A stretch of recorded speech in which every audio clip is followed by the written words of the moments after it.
As we continue with our videos on the statement created by Christopher Morton to Pat Marry and Detective Bobby Ogle, I state once again, although this statement didn't make it into court and Morton never came to give evidence, it's vitally important to show that how the An Garda Síochána coerced, persuaded people, give them green cards and give them cash to give false statements against Aaron.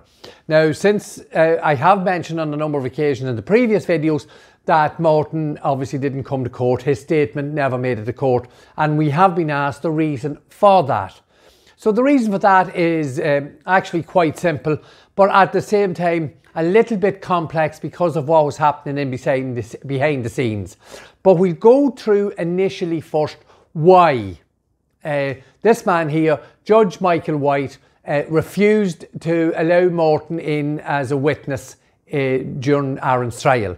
And it was predominantly, well, it was for the fact of how the Senior Investigating Officer Pat Marry and Agent Katske, these two men you see here, along with Detective John Bobby Ogle, these three men were taking the statement from Morton.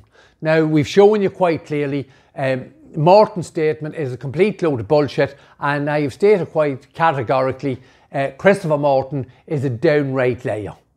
Nothing, he's lower than low, and told lies to protect himself in America. So these three men, Agent Katske is behind the camera, Bobby Ogle is doing the scribing, John Bobby Ogle, detective, whatever you call him, and Senior Investigating Officer Pat Marry are taking Morton's statement. Three senior police officers. And the video goes off, Katske switched off the video for taking the statement. And then the video comes back on again, and Pat Marry and Bobby Ogle proceed to slide a piece of A4 paper in front of Morton. Morton looks down at the paper and says, yes, that's Aaron Brady. That was how these three senior detectives conducted an identification. This is the sum total of Bobby Ogle, Pat Marry and Matt Katske's record of that actual identification. On this date, Detective Inspector Pat Marry has shown me a copy of the photograph exhibit PM3. I recognise the person in the photograph as Aaron Brady, the same Aaron Brady who, when asked by me, was he the lad on the run for shooting the Garda, and he said, yeah, that's me, I'm the one who shot him.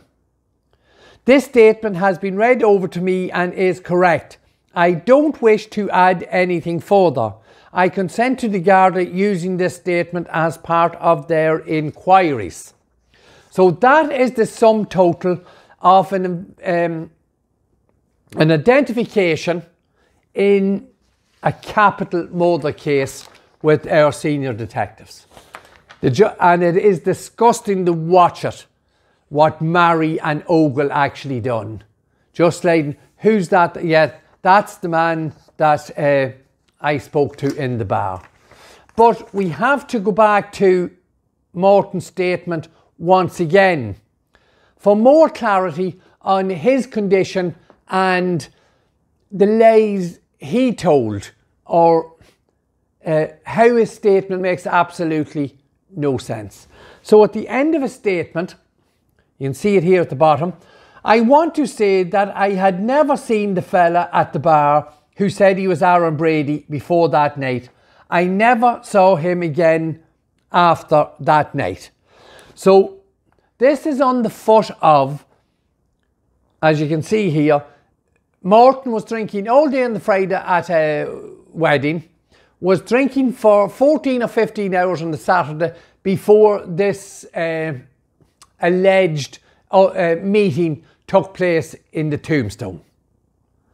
And when Morton gave this statement in 2017, it actually was 3 years after the actual wedding. Now, Morton the clown thought it was 4 years. This wonderful thing, he hadn't even his homework done, because when you're telling lies, it's very hard to remember stuff. So it was over 3 years and he remembered a face when that bastard Pat Marry slipped a photograph over in front of him. Now, everybody knows, we all watch TV and watch programs, there are protocol, there's proper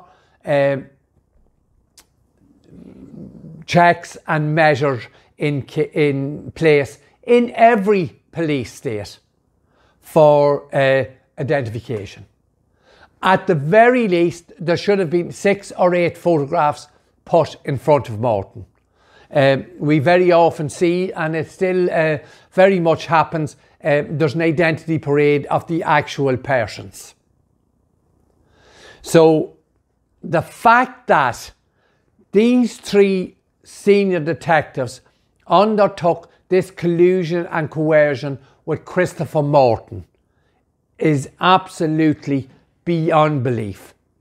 And the 4 men that were in that room are liars, and I say our opinion of them, and my opinion of the 4 of them, is that they're scumbags and have created a tissue of lies, and were prepared to put Christopher Morton forward as witness number 60 in the book of evidence against Aaron. Only they knew that we had the information on Morton and the lies he had told about his thievery and his, his malpractice with those he worked with in Newry and in Mike.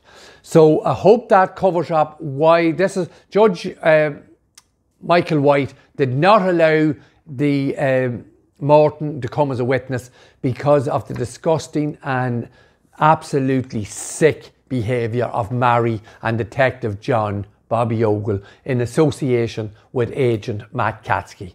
And the next video we'll go into very briefly about Morton, and he showed the fucking coward that he is when he sent a text message to Mark Phillips about his friend Daniel Cahill. So we'll cover that in the next video. But I hope that clears up for those seeking clarification why Christopher Morton never came to court.